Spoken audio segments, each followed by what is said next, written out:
Hello বন্ধুরা, শুভ সকাল। আজকে সকাল সকাল আমাদের ট্রেন আছে। এবার তোমাদের প্রশ্ন যে আমরা কোথায় যাচ্ছি, তো সেটা তোমরা দেখতে থাকো। তোমরা আস্তে আস্তে বুঝতেই পারবে যে আমরা কোথায় যাচ্ছি। যাই হোক, আমাদের ট্রেন ছিল সকাল 6:45-এ, কিন্তু ট্রেন এতটাই লেট হয়েছে এই বৃষ্টির জন্য। তো এখন আমাদের ট্রেন হচ্ছে 11টা, সেই জন্য এখন 9:30 বাজে আমরা বেরোচ্ছি। আর বাইরে দেখো প্রচণ্ড বৃষ্টিও হচ্ছে, মানে কি করে যাব আমি জানি না। যাবো তো উবেরেই, কিন্তু প্রচণ্ড বৃষ্টি হচ্ছে। তো এখনও অবধি উবের মানে নিচ্ছে না, গাড়ি আসছে না, সেই জন্য তো ওখানে গিয়ে দেখাচ্ছি। আর কোথায় যাচ্ছি সেটা সাসপেন্স থাকুক, তোমরা ভিডিও দেখতে দেখতে আশা করি বুঝে যাবে। তো এখন চলো।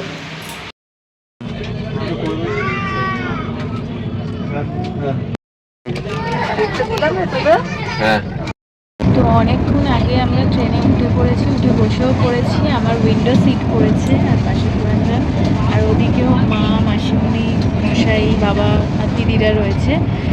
তো আমাদের সিটটা আলাদা পড়েছে। তো যেহেতু আমাদের ট্রেন লেট ছিল, তার উপর বাইরে প্রচণ্ড বৃষ্টি পড়ছে। আর আমরা উবের অনেকবার ট্রাই করবার পর উবেরে কি এখন এরকম হচ্ছে তোমরা কি জানো? আমাকে জানিও যে উবেরে মানে 3-4 বার আমরা ট্রাই করলাম, একবার ওরা নিল, লাস্টে রাস্তা খুঁজে পায়নি বৃষ্টির জন্য, ওরা আবার ক্যান্সেল করে দিল। আর এত ঝমঝম করে বৃষ্টি পড়ছে, লাস্টে যাই হোক করে আমরা এসছি, মানে 11টায় ঢুকেছি। আমার জায়ও ছিল বলে আমরা ট্রেনে উঠেছি, নাইলে আজকে আমাদের বাড়ি চলে যেতে হতো। তো এই যে পুরাঞ্জন বসে রয়েছে, তো এখন ট্রেন দেখাচ্ছে যে 3টের সময় আমরা পৌঁছে যাব দীঘায়। তো ওখানে গিয়ে তোমাদের সাথে কথা হচ্ছে। এখন একটুখানি বসে খাওয়া দাওয়া করি, যেহেতু সকালবেলা কিছুই খেয়ে বেরোইনি, তো ঠিকঠাক খাওয়া দাওয়া করি। আর ওখানে গিয়ে কী হচ্ছে আর কীভাবে দিনটা কাটাচ্ছি তোমাদের সাথে শেয়ার করছি।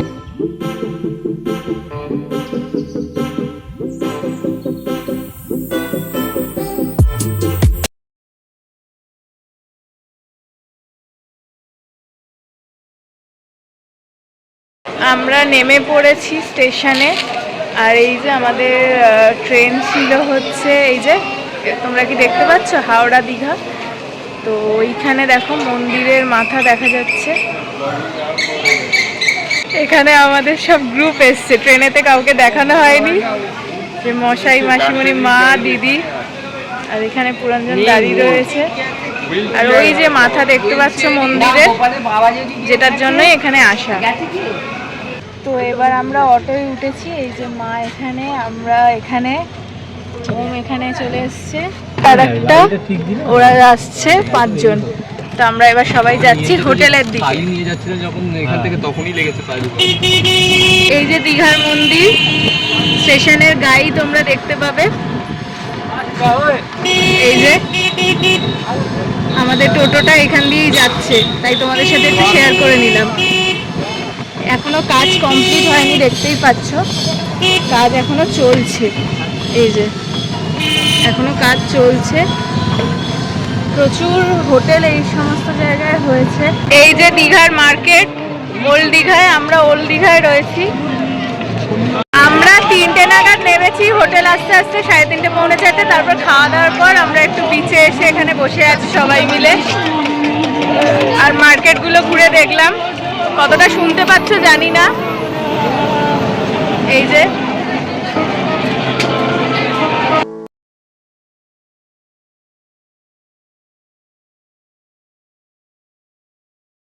the next day.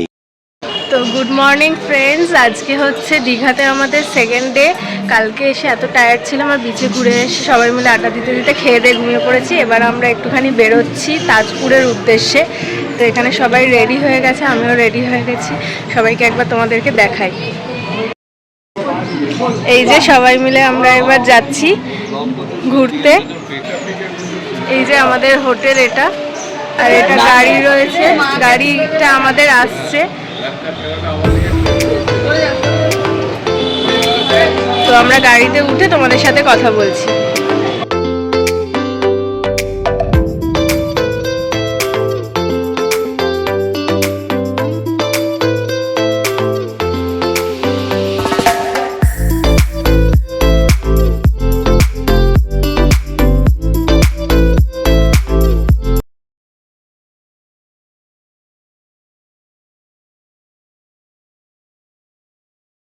তো আমরা এখন নেমে পড়েছি শঙ্করপুরে।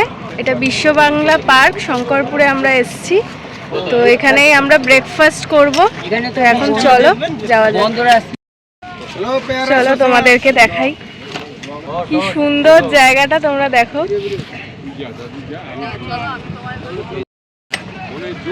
দেখো কি সুন্দর লাগছে এই শঙ্করপুর। Wow,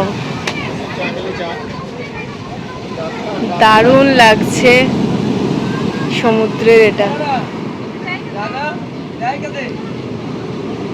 just awesome. এখানটা বসে সবাই দেখতেও পাবে। আর বিচটা এত ফাঁকা, মানে ওল্ড দীঘা যেমন একটা ঘিঞ্জি ভাব, এই সমস্ত জায়গাগুলো এত ফাঁকা যে আসলে খুব ভালো লাগবে। ওখানে সবাই আসছে, ভীষণ সুন্দর। এখানে এরকম ডাব ফাবের দোকান, স্টল বসিয়েছে।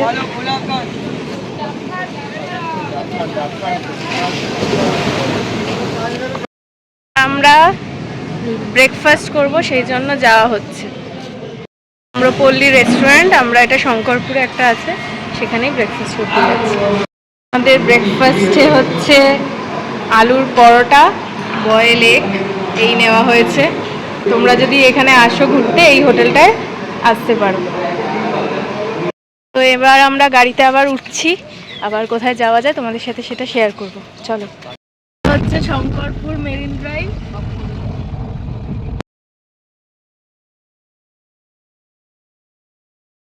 দেখো কি সুন্দর লাগছে বন্ধুরা।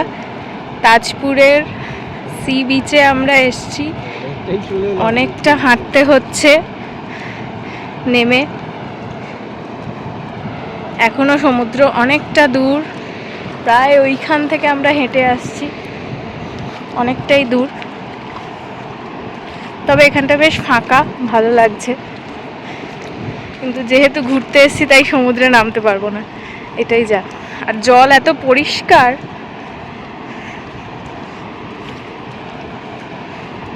খুবই সুন্দর।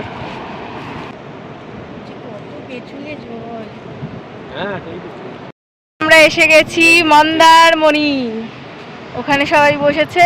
আর এই যে আমরা গাড়ি চড়বো বলে এসছি, দেখি কি হয়, কত কি বলে। দুজনে 1000। এই বাইকগুলো 600-400 রেট, আর ওইটা গেলে 1000 টাকা। কোনো ফালতু ওইসব করে লাভ নেই। তো সেই জন্য আমরা এগিয়ে চলছি সমুদ্রের দিকে। কি সুন্দর লাগছে। আমার তো সমুদ্র সবসময় ফেভারিট। পুরীতেও যখন গেছিলাম তোমাদেরকে বলেছিলাম যে সমুদ্র আমার দারুণ লাগে।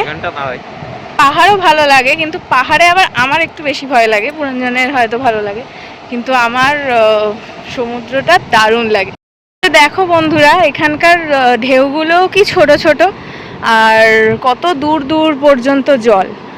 মানে পুরীতে যে জলে চান করে মজা আছে সেটা নেই এখানে। মানে ঢেউ পেতে গেলে অতটা যেতে হবে, আর জিন্স পরে এসছি, জন্য জলেও নামা যাচ্ছে না, অনেকটাই প্রায় যেতে হবে। ওখানে ওম হাঁকপাক আঁকপাক করছে, যেহেতু ও জলে নামতে খুব ভালোবাসে। আমরা এসে গেছি এখন মা নায়কালী মন্দিরের সামনে। ওই যে মন্দির, এইদিকে পার্কও আছে, এই যে লেখা রয়েছে পার্ক এইদিকে। এখানটা একটা ঝিল মতন রয়েছে, আর ওই যে ওখানে মন্দির, ওইটা মন্দির। এখানে লেখা রয়েছে মন্দিরে প্রবেশের আগে জুতো খুলতে হবে। তো এখানেই সবাই আমরা জুতো রেখে, যেহেতু মার্বেল গরম, এনাদের একটা খুব ভালো সিস্টেম, এরকমভাবে যেতে হবে যাতে পায়ে গরম না লাগে।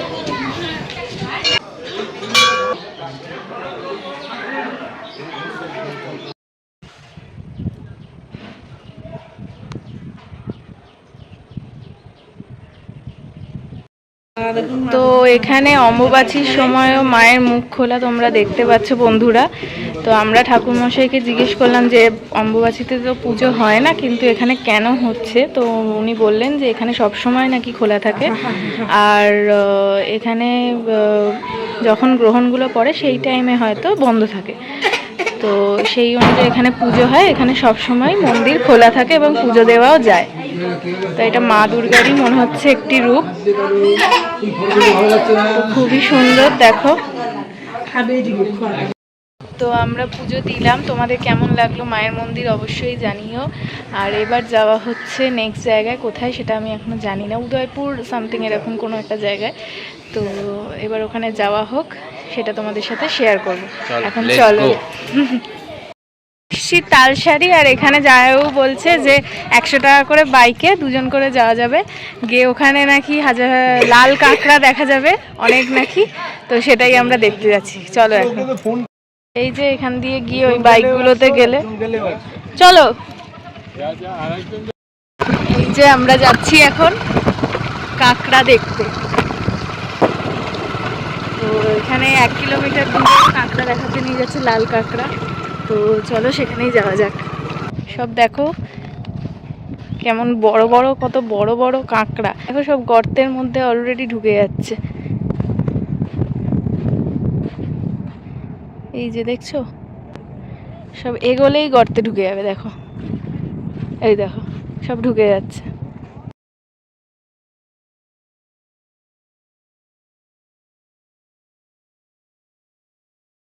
কাঁকড়াও দেখে নিয়েছি, বাইকেও উঠে পড়েছি। আর অন্য ওই মন্দারমণিতে বাইকে উঠিনি তো কী হয়েছে, এখানে এসে আমাদের সেই ইচ্ছা পূরণ হয়ে গেছে। তো এখন সেখানেই চলো আবার ফিরে যাওয়া যাক। হচ্ছে মোহনা। মোহনা মানে তোমরা আশা করি জানো, যেখানে নদী আর সমুদ্রের মিলিত স্থানটাকেই বলা হয়। এখানে সব মাছ ধরা হচ্ছে। এটা হচ্ছে সুবর্ণরেখা নদী। আমরা এখন চন্দনেশ্বর মন্দিরে এসেছি। এটা হচ্ছে বাবার মন্দির, আগেরটা গেছিলাম দুর্গা মন্দির, মানে মা কালীর মন্দির, কিন্তু গিয়ে আমরা দেখলাম দুর্গা মন্দির। তো এইটা হচ্ছে, আচ্ছা তোমাদেরকে বলি, তালসারির পর থেকে কিন্তু আমরা উড়িষ্যার মধ্যে ঢুকে গেছি। আগেরটা আমরা দীঘায় ওয়েস্ট বেঙ্গলে ছিলাম, এরপর আমরা উড়িষ্যায় ঢুকে গেছি। তো কেমন লাগছে ভিডিওটা দেখো। এবার বাবার মন্দিরে যাচ্ছি, দেখো এই যে মন্দিরটা।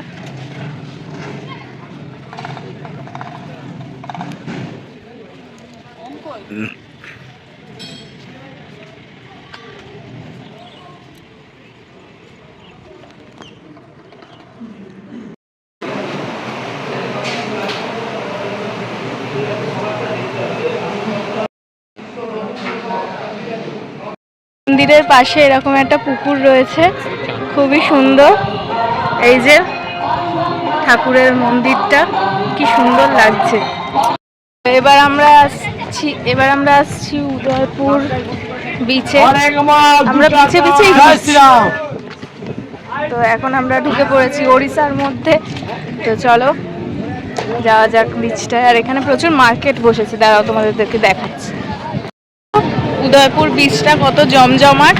অন্য বিচগুলো যেমন তোমাদের দেখিয়েছি যে কম, মানে বেশি লোকজন নেই, এখানে সেরকম কিন্তু নয়, প্রচুর লোকজন আর প্রচুর দোকান। এই যে এই বিচটা একদমই অতটাই আমাদের জন্য ঠিকঠাক নয়, মানে আমরা যেরকম টাইপের, কারণ এখানে সব মদখোর নিয়ে, মানে মদমাতালের একদম ইয়ে হয়ে গেছে। তো আমরা ওই জন্য বেশিক্ষণ দাঁড়াইনি, এক্ষুনি গাড়িতে উঠে যাচ্ছি। তো এখন চলো সেটাই যাওয়া হচ্ছে। চলো আবার গাড়িতে উঠে দেখা যাক কোথায় যাওয়া যায়। তো এখন চলো লেটস গো। এটার জন্য আসা সেটাই দেখো, এই যে মন্দির, দীঘার মন্দির। তো কেমন লাগছে তোমরা জানিও, তোমাদের ঘুরিয়ে অবশ্যই দেখাবো যারা এখনো দেখোনি। তো দেখতে থাকো। এই যে মন্দিরের ভেতরটা, প্রচুর লোক এসছে, আর সামনেই রথযাত্রা। আর এখন যেহেতু স্নানযাত্রা কদিন আগেই গেছে, তো মন্দিরে এখন মানে বিগ্রহ বন্ধ থাকবে। তো এটাই হচ্ছে। তো কয়েকটা ফটো আমরা তুলে নিই। এর মধ্যে আমরা ঢুকছি, চলো মন্দিরের মধ্যে যাওয়া যাক। প্রথমেই জগন্নাথ দেবকে দেখছি। পুরীর মতনই বানিয়েছে। এই যে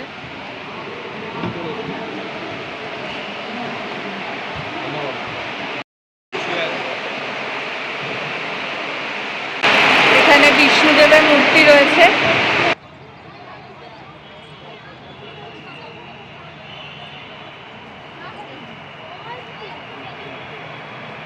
ভেতরে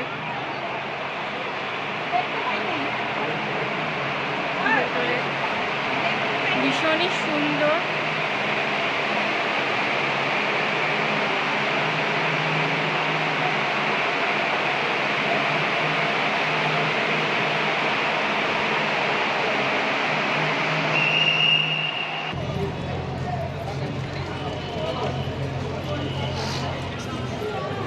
এটা হচ্ছে যেটা ধ্বজা দেখা একটু যাচ্ছে জোরে বলো, শুনতে পাবে নাকি? দহিতাপতি যাদের যে দহিতাপতি এখানে এসে প্রতিষ্ঠা করে গেছে, কিন্তু এই ধ্বজা তোলা যেটা, এই ধ্বজা তোলাটা পুরী থেকে যারা এই কাজটা করে তারা এসে এই কাজ করে। তাদের বংশ এটা পরম্পরাই তাদের করতে হয়। বংশধররাই করে, এটা অন্য লোক করতে পারবে না। এই যে ধ্বজাটার কথা বলা হচ্ছে তোমাদের, এই ধ্বজাটা কি মাসে না 15 দিন আগে? সেটা জানি না, কাগজে পুরীতে রোজ দিয়ে- ওঠে। পুরীতে রয়েছে এখানে। পুরীতে একটা নয়, পুরীতে শয়ে শয়ে লোক, মানে শয়ে শয়ে ধ্বজা নিয়ে ওপরে, মানে না না, তিনজন চারজন। বলছে এখানে কতদিন পর হয় সেটা আমি জানি না, কিন্তু কাগজে আমি দিয়েছে কিছু? শুনেছি, যেটা আমি পড়েছি কাগজে, সেটা হচ্ছে পুরী থেকে লোক এসে এই ধ্বজা তোলার কাজটা ওনারাই করবে। এটা কতদিন অন্তর হবে, কতদিন কী হবে, কিন্তু নতুন করেছে তো একটু সময় দিয়ে পুরো জিনিসটার ব্যবস্থাপনাটাকে সঠিক আমার ধারণা। তাহলে তোমরা শুনলেই যে এই ধ্বজার ব্যাপারটা আমিও জানতাম না, মশাই বলাতে তোমাদেরকে আমি শেয়ার করলাম। আর এখানে 50 টাকা করে ভোগ প্রসাদ পাওয়া যাচ্ছে, এই যে কৌটোয় করে দেওয়া হচ্ছে। ভেতরটা ক্যামেরা ঢোকাতে দিচ্ছে না, সেই জন্য ক্যামেরা করা যায়নি, যেহেতু পুরীতে তো একদমই অ্যালাউ নেই। তবে দীঘাতে অ্যালাউ আছে, কতদিন থাকবে জানি না, কিন্তু আপাতত অ্যালাউ আছে। কিন্তু ভেতরটুকুগুলো ক্যামেরা অ্যালাউ করছে না। লাইটিংগুলো করছে, দিনের বেলা তোমাকে দেখালাম, আর সন্ধ্যের দিকে এই যে এই লাইটগুলো জ্বালাচ্ছে, এইগুলোই আসলে রিফ্লেক্ট হয়ে মন্দিরের গায়ে পড়ছে। এগুলো কিন্তু ইঞ্জিনিয়ার দিয়েই তৈরি করা হয়েছে। আর একটা কথাও বলি, এদের যে কমিউনিটিটা আছে, এটা কিন্তু ইস্কন এবং পুরীর বংশের যারা আছে তাদেরকে, মানে তাদের হাতে ছেড়ে দেওয়া হয়েছে।